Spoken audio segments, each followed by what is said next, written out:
अलैकुम। आपको आज मैं एक बहुत ही अच्छी सील बेल्ट दिखाओ रज़ा। रज़ा दिखाओ, कहाँ गई इसकी सील बेल्ट। ये हमारी सील बेल्ट है, देख रहे। सील बेल्ट ठीक नहीं करवा रहे और ये कोई पर्दे का जो है ना वो नॉट जो है वो बांध दिया हमारे मियाँ साहब ने। ये देखो, ये मेरी सील बेल्ट जो है ना वो यहाँ बांधी गई ताकि इसकी आवाज़ ना निकले।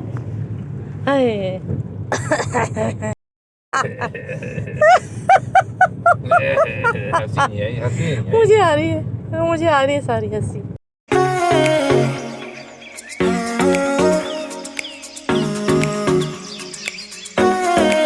कि जी हम लोग आज जा रहे हैं टूटी फूटी सड़कों से होते हुए। कहाँ जा रहे हैं नज़म? मेट्रो जा रहे हैं। और हम मेट्रो क्यों जा रहे हैं? क्योंकि है हमारे यहाँ दावत, और दावत के लिए तकरीबन तमाम चीज़ें आ गई हैं। सिर्फ कुछ चीज़ें थी जो लेनी थी। यार क्या करें, टेढ़ा मेढ़ा जो हिल जुल हो रहा है ना वो इसी वजह से हो रहा है, क्योंकि रोड जो है ना आप देख सकते हैं कराची की रोडों का यही आलम है। सिर्फ अगर आप पॉश एरियाज़ पे चले जाएं तो वहाँ आपको शायद रोड सही मिलेंगी, बाकी पूरे कराची में जो है ना ऐसी टूटी फूटी रोडें मिलेंगी। हाँ जी, तो बस यही कुछ सीन है। और अभी हम जा रहे हैं मेट्रो, और साथ चलें और देखते हैं हम लोग क्या ग्रॉसरी करते हैं। जी तो बिस्मिल्लाहिर्रहमानिर्रहीम, अस्सलाम वालेकुम, वेलकम टू माय चैनल। की हालत थोड़ा जी ये सब भूल गया था, क्योंकि आज मैंने जो है ना थोड़ी सी चिट चैट आपके साथ करनी थी। और यार ग्रॉसरी के लिए भी जा रही हूँ, और ये सारी चीज़ें आज की दावत व्लॉग में है आपके साथ शामिल। और यार एक स्टोरी जो है काफ़ी, आपको पता है कि मेरे चैनल से बहुत सारी स्टोरीज शेयर की गई हैं मेरी बहनों की, जो कि अपनी स्टोरी अपनी लाइफ की कुछ चीज़ें हमारे साथ शेयर करती है, और उनको कुछ ना कुछ चाहिए होता है, कोई मशवरा चाहिए होता है, कुछ सुझाव चाहिए होता है हमसे, ताकि हम उनकी ज़िंदगी के इन फैसलों में उनकी हेल्प कर सकें। तो आज की जो कहानी तो नहीं कहूँगी यार, आज की एक ऐसी स्टोरी है जो कि एक लड़की है जिसने मेरे साथ शेयर की है, और वो बहुत परेशान है और आपसे फ़ौरन जो है ना वो मशवरा चाहती है कि इसके बारे में फ़ौरन आप उसको कुछ ना कुछ गाइड करें। तो सबसे पहले तो मैं कहूँगी कि वीडियो आपने फुल वॉच करनी है, एक भी हिस्सा नहीं मिस करना है इस स्टोरी का। और उसके बाद आखिर में आपने जो है कमेंट ज़रूर करके इनको जो भी सुझाव देना चाहते हैं, जो भी आप इनके लिए बेहतरी कर सकते हैं, इसलिए क्योंकि अगर आप किसी की हेल्प करेंगे, किसी को कुछ अच्छी बात गाइड कर सकते हैं, तो ये भी एक सदका है, या ये भी आपकी आमाल में जो है ना नेकी का है, तो उसको आपको सवाब मिलता है। तो मेरे तो यार मैं तो बहुत खुश हूँ कि लोग मुझसे अपनी स्टोरी शेयर कर रहे हैं, क्योंकि देखो व्लॉगिंग तो बहुत सारे चैनल आप देखते हैं कि बहुत सारे व्लॉग्स के चैनल हैं, मगर किसी की भी स्टोरी शेयर करना कि कोई अपनी स्टोरी मुझसे शेयर कर रहा है कि मैं उनको स्टोरी अपने तौर पर बताऊं और आपसे उनके लिए कुछ सलाह लूँ, तो मैं समझती हूँ कि भले मुझे व्यूज़ ना मिले, भले मुझे कुछ ना मिले, मगर मुझे जो नेकी मिल रही है कि कोई भी बहन अपने दिल का हाल बताती हो, दुआ दे के जाती हो, तो मेरे लिए यही बहुत है। अल्लाह करम करेगा, भले मैं किसी के काम आ जाऊँ, भले व्यूज़ ना आए, कुछ ना आए, मगर मैं किसी का भला कर रही हूँ, अल्लाह पाक मुझे इसका अजर देंगे, और आपको भी अजर देंगे जो लोग कमेंट करते हैं। आज से पहले भी आपने मेरी तमाम उन बहनों की जिन्होंने अपनी स्टोरी शेयर की, आप लोगों ने उनकी हेल्प की, उनके बारे में आप लोगों ने बहुत अच्छी सुझाव दी। स्टोरी शुरू करती हूँ। यार मेरा नाम ना तैयबा है, और मैं कराची के एक इलाके गुलशन में रहती हूँ। और हमारे जो हस्बैंड है उनके 4 भाई थे। जब मेरी शादी हुई तो हम लोग जॉइंट फैमिली में आए। मैं तीसरे नंबर की बहू थी, और मैं तकरीबन 2 साल अपने ससुराल में रही, और उसके बाद एक और बहू भी आई। हमारे चारों बहु हम इत्तेफाक से रहने लगे। फिर आहिस्ता आहिस्ता बच्चे, जो बड़ी जेठानियाँ थी उनके बच्चे, और इस तरह से जो है ना वो ख़ानदानी निज़ाम को जो है वो अलग किया गया। सास ससुर ने फ़ैसला किया कि अब जो है ना वो घर को अलग किया जाएगा और सबको अपना अपना हिस्सा दिया गया। तो मेरे हिस्से में गुलशन में मौजूद एक 2 कमरों का अपार्टमेंट था, 2 से 3 कमरों का अपार्टमेंट है, वो मुझे मिला, और मैं अपने हस्बैंड के साथ वहाँ शिफ्ट हो गई। इसी तरह हम चारों जो भाई थे ना ये अलग अलग घरों में शिफ्ट हो गए। अच्छा, मैं अपनी पेरेंट्स की, मैं भी 4 से 5 4 बहन भाई थे, और 5वां मेरा नंबर था, सबसे छोटी थी मैं बहन भाइयों में।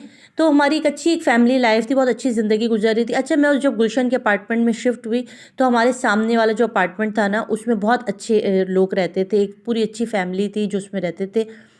तो बहुत अच्छे से हमारी ज़िंदगी गुजर रही थी। मियाँ भी एक अच्छी सी प्राइवेट जॉब करते थे, और अच्छी इनकम आ रही थी। मेरे पास मेरी एक छोटी सी बेटी थी जो कि 11 महीने की थी, और मैं एक टिपिकल हाउसवाइफ, अच्छा है, जिसको जो है वो अपनी फैमिली, अपना घर और ये सारी चीज़ों में मेरा इन टच रहता था।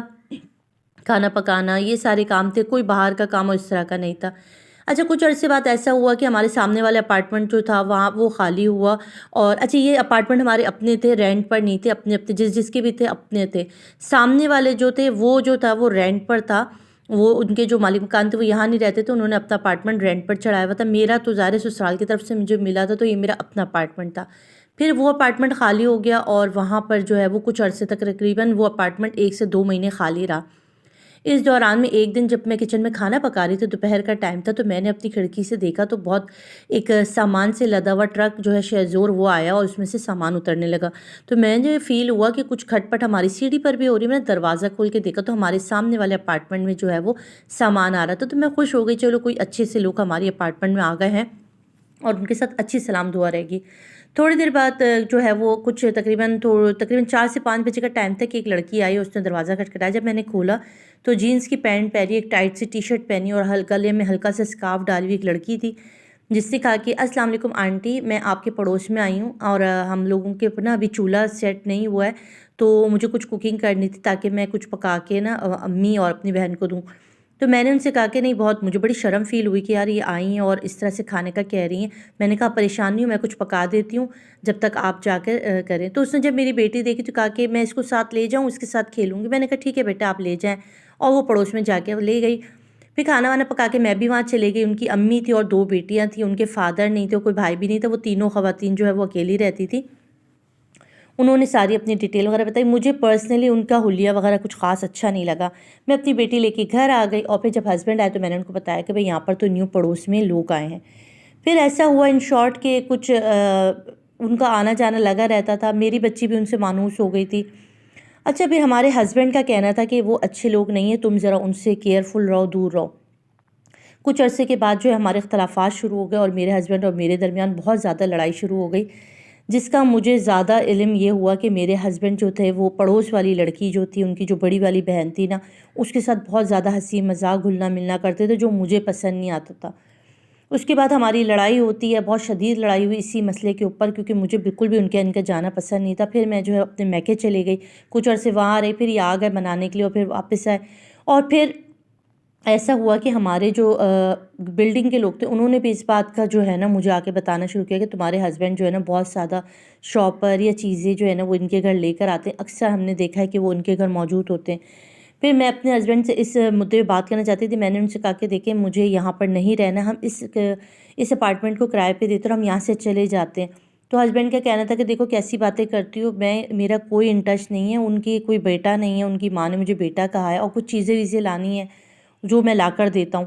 दरअसल ऐसा नहीं था, मेरे हस्बैंड और उसका सीरियसली चक्कर चल रहा है और मैं अब इतनी परेशान हूँ। मैं इस 2 से 3 महीने के दौरान अपने पेरेंट्स के घर 10 दफ़ा चले गई हूँ, मगर मेरे हस्बैंड पे इसका कोई असर नहीं होता। तो अब ये बहन पूछना चाहती है कि उनको क्या करे कि वो हस्बैंड पे भरोसा करे, ट्रस्ट करे और जैसा है वैसे ही चलने दे, या उन्हें यहाँ से ले जाना चाहिए, या कुछ चल रहा है। तो वो अभी परेशानी और इसी करंट सूरत हाल में अभी वो गिरफ़्तार हैं और अभी उन्होंने हमें मैसेज किया और कहा है कि इस सारी सूरत हाल में उन्हें क्या करना चाहिए, कि अभी तक उन्हें कुछ सही से पता नहीं चला। और वो माँ बेटियाँ कह रही बहुत ख़तरनाक नज़र आती हैं, बहुत ही ज़्यादा सख्त किस्म की हैं और उनका रवैया ऐसा है, हंसी मजाक ठट्टे चलते रहते। तो आप मुझे प्लीज़ बताइए कि हमें क्या करना चाहिए। हस्बैंड से उन्होंने कहा है, उन्होंने अपने फादर को भी बीच में डाला और हस्बैंड को समझाया कि हम इस अपार्टमेंट को जो है ना वो किराए पर देते हैं और हम यहाँ से मूव कर जाते हैं, क्योंकि उनको बहुत ज़्यादा डर लग रहा है कि इनके हस्बैंड का और उस लड़की का जो इनकी पड़ोस में रहती है उसका कुछ चक्कर है। क्योंकि कह रही वो बहुत ओपन लोग हैं, बहुत फैंसी, यानी बहुत मॉडर्न कपड़े पहनती हैं, उनकी वालदा के हाथ में हर वक्त तस्बीह होती है, मगर वो भी जो है ना वो मना नहीं करती कि एक लड़का जो है ना वो उसको अपने घर में बेटा बेटा कह के चिपकाती है। तो कह रही यार ये चीज़ें मुझे बहुत ज़्यादा इरिटेट करती हैं। मुझे कहीं ना कहीं ऐसा लगता है खुदा ना खास्ता मेरे हस्बैंड जो है ना वो मेरे हाथ से ना निकल जाएं, या वो इस तरह का कुछ चक्कर ना हो जाए। ये कहती तो हस्बैंड कहते तुम मुझ पर ट्रस्ट नहीं करती हो, तुम मेरे ऊपर शक करती हो, तुम शक की बीमारी हो गई है, तुम शक्की हो गई हो।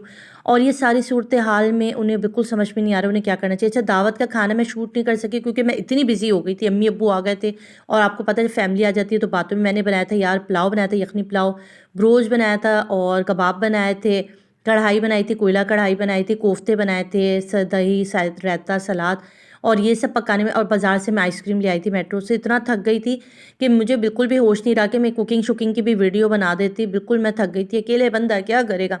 तो आपने इस बहन को बताना है कि इनको क्या करना चाहिए, क्या ये वाकई शक कर रही हैं या इनको अपना हस्बैंड लेकर यहाँ से चले जाना चाहिए, क्योंकि अभी हम इसको कुछ बता के इसकी लाइफ सिक्योर कर सकते, ये ना हो कल को पछताए। तो आपने ज़रूर बताना है। मुझे दें इजाज़त, अल्लाह हाफ़िज़।